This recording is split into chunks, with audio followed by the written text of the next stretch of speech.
Selamat malam. Selamat datang kembali di saluran kriminal malam. Pada tanggal 21 Desember 2023, Yeni Carolina sedang bepergian dengan taksi menuju pertemuan yang disepakatinya dengan seorang pria di sebuah apartemen di lingkungan Piantini di kota Santo Domingo, Republik Dominika. Setelah tengah malam dia tiba di tempat itu dan membayar perjalanan ke sopir terpercayanya dan memintanya untuk menjemputnya 2 jam kemudian. Setelah waktu itu, pengemudi kembali dan memberitahunya melalui pesan bahwa dia berada di bawah menunggunya beberapa menit kemudian. Dia menerima tanggapan dari wanita muda itu yang memintanya untuk menunggu sekitar 20 menit lagi. Seiring berjalannya waktu, dia menunggu 1 jam tanpa melihat Yeni turun dari apartemen. Merasa khawatir, dia menelepon Yeni beberapa kali, tetapi dia tidak pernah menjawab dan tidak pernah turun pada saat itu. Pria itu tidak mengetahuinya, tetapi dia akan menjadi orang terakhir yang menghubungi Yeni hidup-hidup. Bingung, dia memberitahu saudara perempuan Yeni yang langsung mendekati apartemen bersama dengan seorang petugas polisi. Sementara keduanya sedang menunggu lift, mereka berpapasan dengan subjek yang bertukar pandangan ketakutan dengan petugas. Yeisi yang tahu pria itu lalu bertanya di mana Jenny berada, yang mana dia menjawab bahwa Yeni telah pergi. Setelah mengatakan ini dia pergi keluar. Petugas polisi memiliki firasat buruk dan kecurigaannya benar ketika membuka pintu apartemen mereka menemukan diri mereka berhadapan langsung dengan adegan yang membuat perut mereka mual. Yeni Carolina Perez Canelon berusia 27 tahun. Dia berasal dari Venezuela dengan karakter yang bahagia dan menyenangkan. Wanita muda itu tidak terlalu menyukai kehidupan malam. Dia hanya minum sedikit anggur pada beberapa kesempatan dengan teman-teman dan yang paling dia nikmati adalah menari, sebuah kegiatan yang selalu menjadi hasratnya. Yeni datang ke Republik Dominika bersama dengan saudara perempuannya pada tahun 2017 untuk mencari kehidupan yang lebih baik. Tapi dia menemui akhir yang malang di negara Amerika Tengah. Keduanya mulai bekerja sebagai pelayan di lapangan. Seiring berjalannya waktu Yeni meninggalkan pekerjaan itu dan memulai toko pakaian online. Usaha baru ini mulai meningkatkan ekonominya dan akhirnya mengambil langkah lain dan membuka toko di Venezuela dari Republik Dominika tanpa berhenti menjual melalui jaringan online di negara ini. Semuanya berjalan dengan baik dalam kehidupan Yeni. Natal semakin dekat dan kedua saudara perempuan akan menghabiskannya bersama karena seluruh keluarga mereka berada di negara asal mereka. Apa yang tidak diketahui saudarinya Yeni yang bernama Yeisi Carolina adalah bahwa kali ini dia akan menghabiskan liburan di Soledad dan penuh lelah sekitar jam 6 pagi pada tanggal 21 Desember, sebuah panggilan telepon membangunkannya. Panggilan itu dari sopir kepercayaan yang bernama Manuel Antonio Rosario Santana yang bertanya, apakah dia tahu di mana Yeni berada, karena dia menunggunya Yeni di luar gedung apartemen seorang pria dan tidak menjawab panggilannya. Pada saat itu, wanita muda itu merasa ada yang tidak beres, dan dia tahu bahwa saudara perempuannya akan bertemu malam itu dengan Michelle Saba, seorang warga Italia. Takut terjadi hal buruk, Yeisi menelepon mantan pacar subjek untuk menanyakan nomor teleponnya.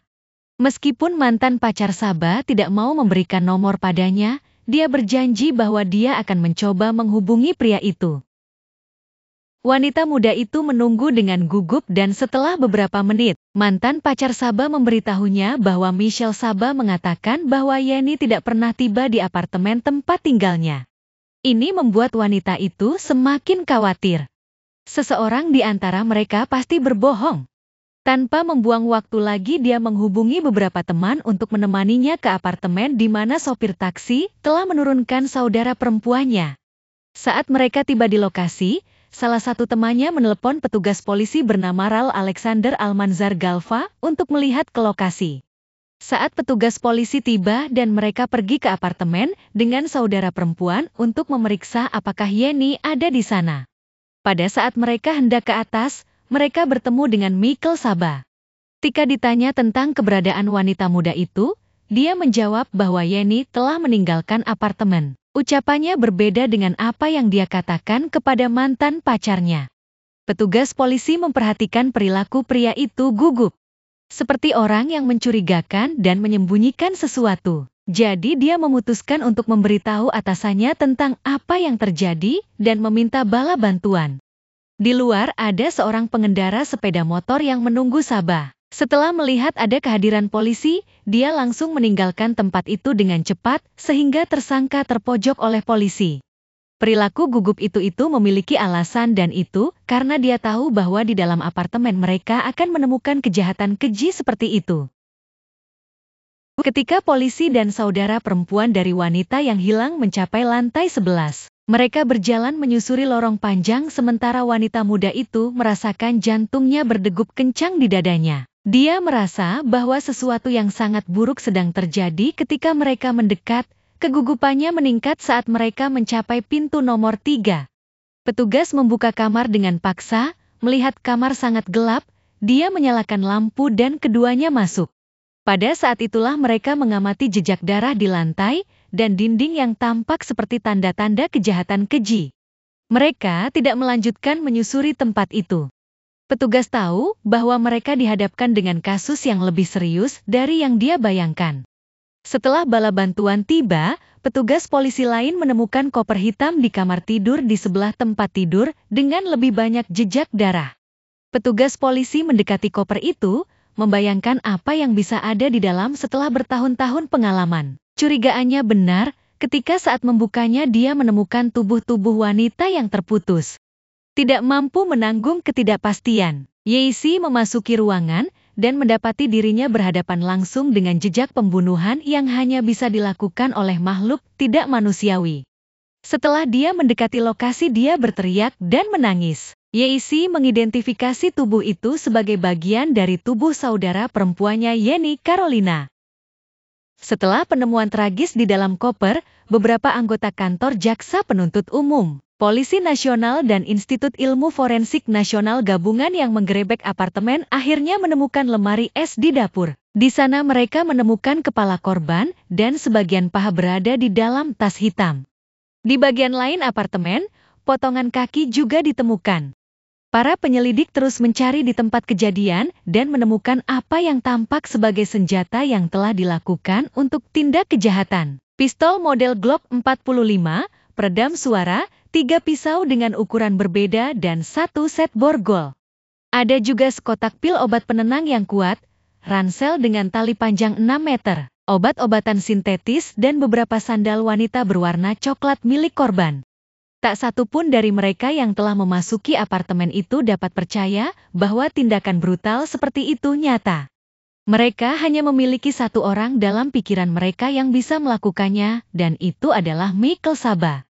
Segera pihak kepolisian menangkap Michael Saba, seorang warga Italia kelahiran Kolombia berusia 30 tahun yang telah menyewa apartemen melalui platform Airbnb.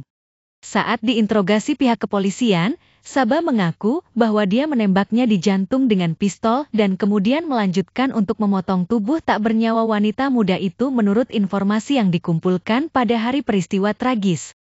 Michael Saba tinggal di apartemen sewaan pada pukul 1 siang lewat 51 menit oleh sopir taksi terpercayanya yang hanya dia identifikasi dengan sebutan Bizarrap.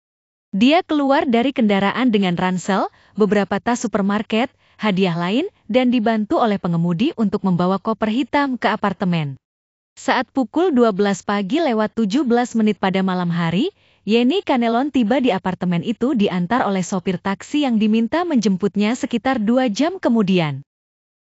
Setelah melewati waktu sekitar pukul 4 pagi lewat 7 menit, pengemudi yang bernama Rosario Santana mengirim pesan ke korban di mana dia bertanya, apakah dia siap untuk meninggalkan tempat itu. Wanita itu menjawab ya, yang mana Rosario menjawab bahwa dia harus turun karena dia sudah menunggunya di pintu masuk dan Yeni menanggapi dengan jawaban oke. Beberapa menit kemudian, korban kembali mengirim pesan kepada sopirnya untuk naik ke lantai 11, kemudian dia bertanya mengapa dia ingin dia naik. Wanita muda itu memintanya untuk menjemputnya setengah jam kemudian. Pada pukul 4 pagi lewat 20 menit, korban mengirim beberapa pesan audio ke sopir taksi yang mengatakan bahwa Saba telah membayarnya dengan sangat baik untuk menari untuknya. Jadi dia memintanya untuk menunggu sekitar 20 menit lagi. Setelah pesan itu, dia mengirim pesan audio lain yang mengatakan bahwa subjek mabuk narkoba. Kemudian wanita muda itu memanggil sopir taksi dan bertanya apakah ada pria di sekitar pintu masuk, yang dia jawab tidak ada orang. Pada pukul 4 pagi lewat 40 menit Yeni mengirim pesan kepadanya lagi mengatakan bahwa dia akan turun, tetapi kemudian dia mengiriminya pesan audio baru yang mengatakan kepadanya bahwa pria yang akan datang adalah pasangan dari seseorang yang dia kenal. Mereka suka bergosip dan dia tidak akan turun sekarang. Subjek yang dimaksud Yeni bernama Alex lalu tiba di pintu masuk apartemen. Kemudian ketika sopir taksi dia mengirim pesan kepada korban mengatakan pria itu ada di sini dan sedang naik ke lantai atas apartemen, tetapi wanita muda itu tidak pernah menjawab pesan itu dan percakapan berakhir. Di kamera keamanan menara pengawas, terlihat bagaimana Alex naik ke atas dan turun setelah 15 menit. Sementara sopir taksi, dia terus menelepon dan mengirim pesan kepada wanita muda itu sampai pukul 6 pagi lewat 10 menit. Karena Yeni tidak pernah turun dari apartemen, dia memberitahu saudara perempuan korban yang memicu penemuan yang menghebohkan. Kejahatan mengerikan terhadap Yeni Canelon menghebohkan seluruh negara Amerika Tengah dan juga negara asalnya Venezuela. Beberapa pengguna internet sangat marah karena akhir yang menyedihkan dari wanita muda itu. Sementara versi lain membahas apa yang akan dilakukan wanita muda itu di ruangan itu, dan itu tidak ada hubungannya dengan akhir tragis tersebut. Menurut informasi tidak resmi yang dibagikan oleh komentator Pedro Jimenez, korban bekerja sebagai wanita malam dan pasangan korban yang pada saat kejadian berada di penjara karena menggunakan kekerasan untuk menyuruh Yeni keluar dari pekerjaan itu.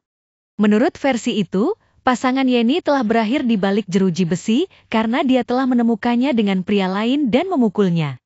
Menurut teori-teori yang belum dikonfirmasi ini, tersangka dan pacar wanita muda itu sebelumnya saling kenal dan sangat dekat. Keluarga Yeni menyangkal semua yang dikatakan orang di jaringan internet dan meminta agar publik menghormati, agar tidak menyebarkan informasi palsu. Mereka juga secara terbuka menuntut keadilan agar terdakwa dihukum berat, karena menyebabkan kematian Yeni secara mengerikan. JC mengatakan kepada media bahwa hanya Tuhan, saudara perempuannya, dan tersangka yang telah mengambil nyawa adiknya yang tahu apa yang terjadi. Apa yang sebenarnya terjadi malam itu. JC Canelon diwawancarai di Departemen Pembunuhan pihak kepolisian selama lebih dari 8 jam, dan ketika dia pergi dia berbicara kepada jurnalis dan memohon intervensi dari otoritas Dominika dalam kasus ini. Dia juga meminta bantuan agar pembunuh saudara perempuannya tidak keluar dari penjara. Dia mati-matian meminta bantuan dari negara Amerika Tengah karena keluarganya yang berada di Venezuela tidak dapat mengatasi situasi dan mereka juga tidak mampu membayar pengacara setelah kejahatan terhadap Yeni. Wanita muda itu sepenuhnya sendirian dan tidak berdaya di negara itu. Sementara tersangka pembunuhan sedang menjalani penangkapannya dengan 1 tahun penahanan preventif di penjara untuk pria di Najayo, Provinsi San Cristobal. Polisi memulai penyelidikan untuk membawa Saba ke pengadilan. Di antara bukti yang ditemukan di TKP, ada peredam untuk senjata. Tapi mereka tidak dapat menemukan dokumentasi untuk membuktikan bahwa Saba memiliki izin untuk menyimpannya. Penemuan peredam suara. Perangkat yang dapat dipasang pada laras senjata api yang tujuannya adalah untuk mengurangi atau menghilangkan suara tembakan. Menarik perhatian para penyidik karena penggunaan dan perolehannya dilarang oleh hukum di negara itu. Di Republik Dominika, pihak pengadilan berkonsultasi dengan seorang tentara yang identitasnya dirahasiakan yang menjelaskan bahwa jenis aksesori ini dilarang bahkan untuk anggota pasukan keamanan negara. Oleh karena itu seorang warga sipil juga tidak berwenang untuk memilikinya. Prajurit itu menekankan bahwa pada saat yang sama, peredam suara tidak tersedia untuk dijual di toko senjata. Hal ini menyebabkan kecurigaan bahwa Saba mungkin telah menyelundupkan senapan dan pistol tanpa nomor yang dapat dibaca. Diselundupkan dari Amerika Serikat, Kolombia atau Venezuela. Sebelumnya, korban pernah mengunggah video di TikTok terakhir pada 12 Desember yang menghasilkan kebingungan yang lebih besar bagi para penyelidik. Dan faktanya adalah bahwa dalam video Yeni diamati dalam kompilasi foto dan video dengan pasangannya yang menyebabkan pertanyaan yang berbeda tentang alasan korban berada di sebuah apartemen saat tengah malam dengan pria lain yang akhirnya mengambil nyawanya. Itu adalah pertanyaan pertama yang ditanyakan oleh para penyidik sendiri dan itu masih belum memiliki jawaban hingga saat ini. Para penyelidik tidak tahu hubungan apa yang dimiliki Sabah dengan Yeni dari pihak terdakwa. Perencanaan tertentu terbukti setelah melakukan kejahatan di luar gedung. Seorang pria kenalannya Sabah di sepeda motor sedang menunggunya yang telah dia hubungi melalui WhatsApp untuk membelikannya beberapa cat putih, sesuatu untuk mengecat dinding, dan sarung tangan lateks. Dia mungkin mencoba menutupi noda darah. Kabar kejahatannya telah menyebar ke seluruh apartemen. Menurut kesaksian pada saat penangkapan di menara pengawasan, hanya ada satu resepsionis di sekitar sektor itu. Kejahatan itu tidak diperhatikan oleh keamanan gedung dan beberapa orang yang lewat di daerah tersebut tidak melihat sesuatu yang aneh malam itu. Petugas keamanan gedung memperhatikan bahwa ada yang tidak beres ketika dia melihat petugas polisi dan kemudian dia menuruni tangga ketika dia dicegat oleh pihak berwenang dan ditangkap di tempat. Para penyidik tidak dapat mengandalkan lebih banyak kesaksian. Salah satu fakta terbaru tentang tersangka terungkap ketika media melaporkan bahwa dia telah disiksa oleh polisi selama penahanannya. Informasi ini diungkapkan oleh pengacara terdakwa yang meminta agar kliennya dievaluasi oleh dokter forensik. Setelah meninggalkan pengadilan, Sabah tetap diam ketika dihadapkan dengan pertanyaan dari jurnalis. Pengacaranya adalah orang yang berbicara dan bersikeras bahwa kliennya tidak pernah mengaku sebagai pelaku kejahatan seperti yang dituduhkan oleh pihak kepolisian.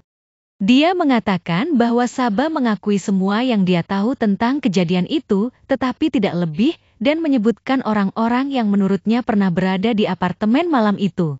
Di sisi lain, pembelanya mengatakan bahwa tidak perlu menjaga kliennya di balik jeruji sampai persidangan dan meminta agar dia dibebaskan. Namun jaksa dalam kasus tersebut mengatakan bahwa penahanan preventif diperlukan karena terdakwa tidak lahir di Republik Dominika, tetapi di Kolombia, dan ada risiko pelarian. Pihak pengadilan menolak permintaan pembebasan terutama karena Sabah sebelumnya pernah melakukan kekerasan dalam rumah tangga pada awal tahun 2023. Oleh karena itu, ada kemungkinan dia melakukan tindakan kekerasan lain atau melarikan diri ke negara asalnya tidak dikesampingkan. Meskipun penyelidikan masih berlangsung, pihak berwenang yang bertanggung jawab untuk membawa kasus ini ke pengadilan menggambarkan tindakan brutal itu sebagai tindakan yang direncanakan. Kementerian Publik sedang mencoba untuk menentukan apakah orang lain berpartisipasi dalam pembunuhan sadis itu. Jaksa Luis Tabars meyakinkan bahwa Sabah melakukan kejahatan menghebohkan yang khas dari seorang psikopat. Dia juga membandingkan terdakwa dengan pembunuh berantai asal Amerika yang bernama Ted Bundy dan Jeffrey Dahmer, yang dikenal karena keganasan dan kebrutalan mereka. Ketika persidangan dimulai, Michelle Sabah akan menghadapi tuduhan terkait dengan penggunaan peredam suara ilegal, kepemilikan senjata terlarang dan yang paling serius, telah merenggut nyawa Yeni Carolina Perez Canelon. Saudari perempuan korban menyatakan bahwa pihak berwenang menjamin dukungan penuh mereka dalam kasus ini. Dia juga menuntut agar Michelle Sabah dibawa ke pengadilan dan dikenakan hukuman maksimal atas kejahatan brutal yang dia lakukan pada Januari 2024. Jenazah Yeni dikremasi dan dikirim ke keluarganya di Venezuela, di mana dia akhirnya mengucapkan selamat tinggal dikelilingi oleh orang yang dicintainya. Insiden tragis ini telah mengejutkan masyarakat, menyoroti pentingnya mengatasi masalah penyelundupan senjata di negara Amerika Tengah. Fakta bahwa penjahat memiliki sejarah kekerasan gender membuat kasus ini semakin keterlaluan, di mana diharapkan pemerintah Dominika untuk mengadopsi kebijakan baru yang memberikan perhatian penuh pada orang dengan latar belakang seperti ini untuk menghindari korban di masa depan. Saya mengucapkan terima kasih karena telah meluangkan waktu Anda menonton video ini. Kami juga sangat menghargai komentar dan masukan Anda. Untuk mengetahui kasus lain di saluran ini, jika Anda belum berlangganan, saya mengundang Anda dengan ramah untuk melakukannya. Sampai jumpa di siaran kami yang berikutnya. Selamat malam.